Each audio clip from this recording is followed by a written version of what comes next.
Hello guys. So, magandang gabi po. Medyo tumamlay na naman siya guys. Kaya painumin ko na ng Cobra. Yung kanina sting to eh. Pero wala akong tiwala sa sting kaya bumili ako ng Cobra talaga. Dilaw. Walang available eh. Kung gusto mo ah. Okay, lig ka sa soft drinks. Masarap.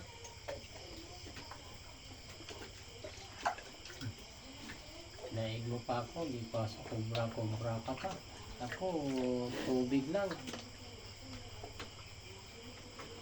Saka ko kasi uminom nito guys, ini-insomnia ako. Hindi ako makatulog. Ito kasi pampahyper. Ano ko kung may lagnat. Bumili din ako ng yelo para punasan siya pag sakaling may lagnat. Wala kaming ref kaya sa styro ko na lang ilalagay. Punasan ko to. Girl, padidi ka agad. Sige.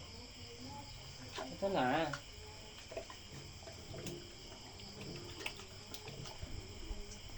Naubos mo na ang sting. Tapos, ito, Cobra. Yung natira na sting.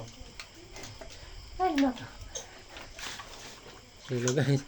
Silig talaga nito guys. Ay. Wait lang. May isa pa akong binili guys. Dalawa tong binili ko na Cobra dilaw. Sige na, ito na. Mamaya na naman. Bali yung sting kanina nilagyan ko ng mefenamic at saka amoxicillin at bioflow. So hindi ko pwedeng lagyan to ngayon kasi baka ma-overdose siya. Baka bukas yung isang Cobra papainom ko, lagyan ko ng mefenamic at saka amoxicillin bioflow. Ay nako. Si mama kasi pumunta doon sa may bahay na may baboy na may may swine na naman. Naawa ang swine yung baboy na dalawa. Nasa 5 buwan siguro yun. Nabinta na yung isa sa Miraculous pa daw ibinta. Inuna yung isa yung hina. Natitira Miraculous daw kukunin yung natira niyang baboy. Nagatil siya ng electric bill. Pag dito kasi sa probinsya guys, iniiwan lang doon sa malapit tapos suyo-suyo na lang. Isuyo na hinahatid, hinatid niya doon. Tapos sabay kwentuhan pa na kung ano nangyayari sa mga baboy. Ay nako. Nakipagkuhan pa na. Dumikit pa siya sa kausap niya. Okay na? Tama na?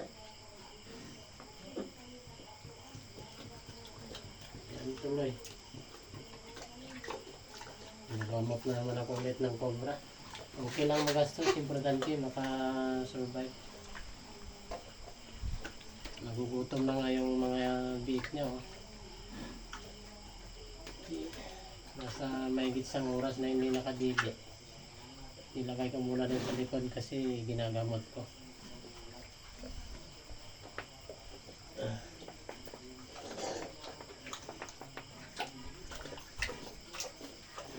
Guys,